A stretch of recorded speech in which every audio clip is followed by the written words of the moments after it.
estudiante de la Universidad San Antonio Abad del Cusco, Facultad de Educación. Curso en Introducción a las Ciencias Educativas. Tema a trabajar, portafolio virtual. Requentada por la magíster Francisca Lavilla Barca, alumna María Angélica Cuyo Ninahuamán. Seguidamente tenemos mi presentación. Bueno, magíster Francisca Lavilla Barca, presento a usted mi trabajo, mi portafolio virtual, que es realizado y elaborado con mucho esmero y dedicación. Este trabajo está elaborado por mi persona. Mi nombre es María Angélica Cuyo, estudiante de la Universidad San Antonio Abad del Cusco, Educación Espinar. Seguidamente tenemos mi autobiografía. Bueno, como ahí ven, mi autobiografía dice, bueno, me presento, ¿no? Soy María Angélica Cuyo Ninahuamán, nacida en el departamento del Cusco, provincia de Espinar. Mis estudios primarios lo hice en la institución educativa Don José de San Martín de Espinar. Mis estudios secundarios en el colegio Teniente Coronel Pedro Ruiz Gallo. Mis estudios superiores, administración en la ciudad de Arequipa. Ahora soy estudiante orgullosa de la UNSAG, Facultad de Educación.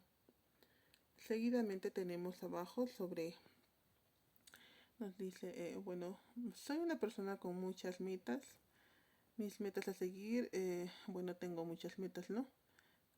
Y estoy segura que lo voy a lograr con mucha fe, perseverancia para alcanzar mis metas y el reto que me he propuesto.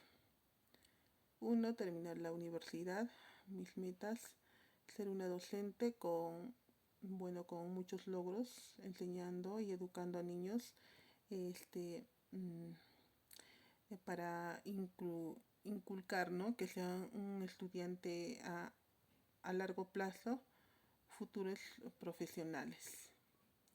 Bueno, seguidamente tenemos sobre mi hobby, ¿no? Mi hobby es jugar el vóley, cantar, hacer un poco de ejercicios, ir al gimnasio, hacer trekking, hacer ciclismo. Bueno, seguidamente tenemos mis fortalezas, ¿no? Bueno, mis fortalezas es ser perseverante, optimista, ser valiente,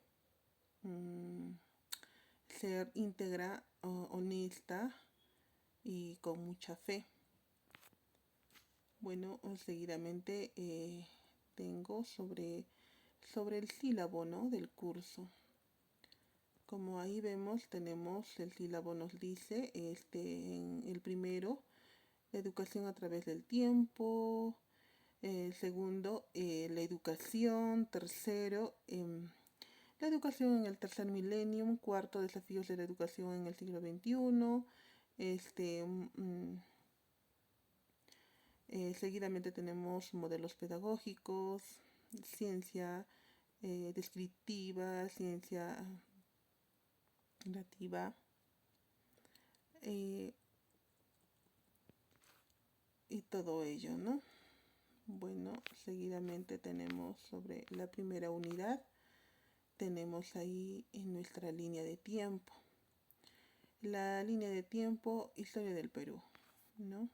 Nos dice en el año 3000 a.C., la educación, se dio la educación de los primeros humanos. Seguidamente, en el mismo año, ¿no?, antes de Cristo, se dieron las primeras civilizaciones. Estuvo la educación de los griegos, la educación de los romanos. Seguidamente en el siglo XIX se dio la educación en la Edad Media. La educación de Renacimiento. Seguidamente tenemos en el siglo XVII y al siglo XIX, tenemos sobre la educación de nuevas ideas. En el siglo XIX tenemos la educación en el Estado. Finalmente, en el siglo XX tenemos la educación activa, educación retos actuales. Bueno, seguidamente tenemos el cuadro comparativo de conceptos. Autor, tenemos ahí a Platón, que nació en el año 427, perdón, hasta el año 347 antes de Cristo, ¿no? Bueno, nos dice Platón que la educación permite al hombre superar el sentido común, es decir, transitar de la realidad sensible a la realidad inteligente. Punto 2. Nos dice, dicho de otra manera, transitar de lo aparente a lo verdadero. Pues el verdadero conocimiento versa sobre lo inteligente, ¿no? No sobre lo sensible. Bueno, seguidamente tenemos nos dice Jean Piaget, que nació en el 1896 a 1980. Nos dice Piaget, según la teoría del aprendizaje de Piaget, bueno, el aprendizaje es un proceso que solo tiene sentido ante situaciones de cambio. Por eso, aprender es saber adaptarse a esas novedades. Este psicólogo explica la dinámica de adaptación mediante dos procesos que veremos a continuación, la asimilación y la acomodación. Bueno, seguidamente tenemos sobre el mapa semántico radial, ¿no? La educación en el tercer milenio. Bueno, en primer concepto nos dice el ser empáticos.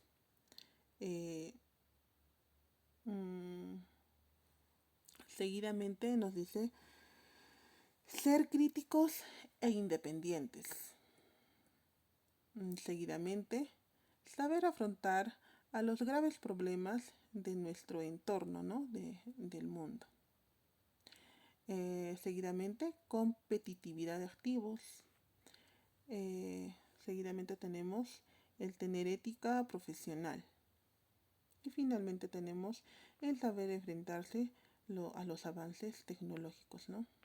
Bueno, seguidamente tenemos desafíos de la educación en el siglo XXI.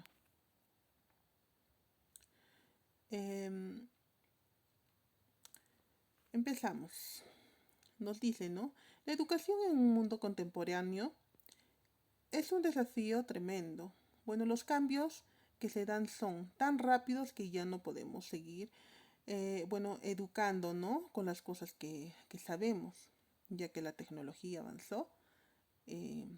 Tenemos que educar para unas cosas que no sabemos ya nosotros. Seguidamente tenemos, nos dice, el mundo, la educación está lleno de sorpresas que no se preveía, ya sea técnicamente, científicamente, de las relaciones interpersonales. Bueno, seguidamente tenemos, nos dice, hace 26 años atrás, o siglos atrás, sí se sabía, ¿no?, lo que iba a pasar. Ahora ya no sabemos lo que va a pasar en el futuro. Bueno, ahí tenemos dos habilidades fundamentales del maestro. Enorme dominio de la lengua, la cultura se transmite a partir del lenguaje y expresión corporal. 2. La herramienta clave es la cultura. Finalmente, la lengua y la cultura son herramienta clave del maestro, ¿no? Bueno, seguidamente tenemos sobre modelos psicológicos y aprendizaje. Los modelos psicológicos son los siguientes. Modelo tradicional. Nos dice que, bueno, ¿no?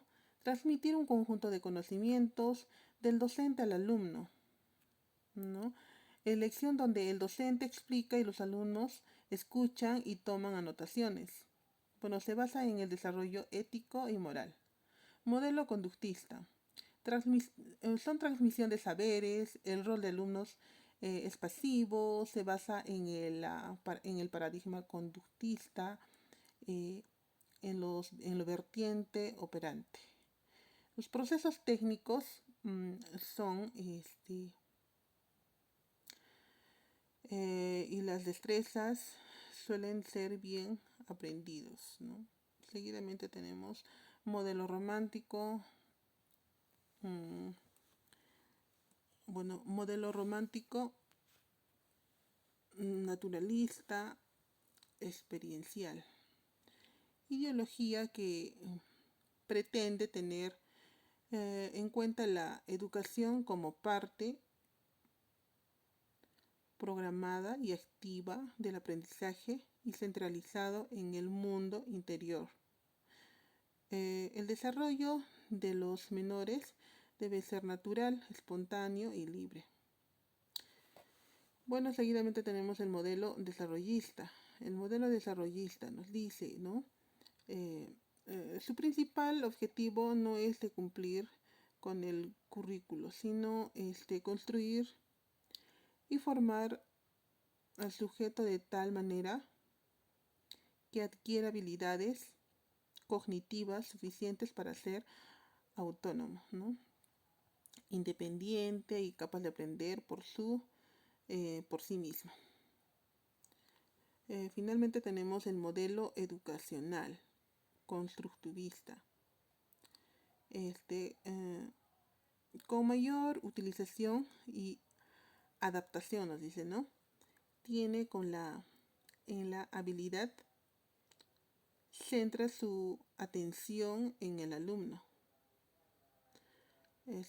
Como principal protagonista del proceso educativo, siendo un elemento activo, imprescindible en el aprendizaje.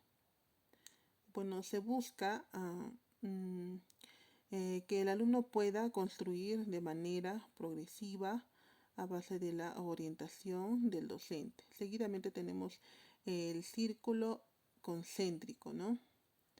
De las ciencias de la educación. Gracias, esa es toda mi exposición.